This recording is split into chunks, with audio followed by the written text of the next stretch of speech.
भाई साहब आपको दिखाते हैं थ्रेशर मशीन धान निकालने वाली। चलो देखते हैं, चलते हैं पास इसके।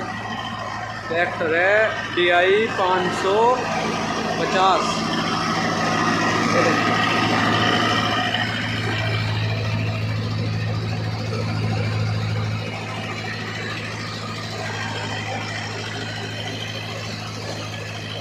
देखो किसान आज निकाल रहे थे और ये इधर भुट्टा जा रहा है।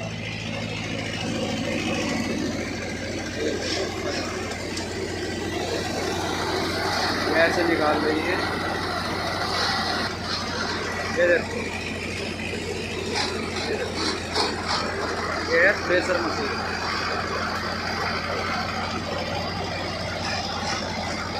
ट्रैक्टर भैया चल रहा है।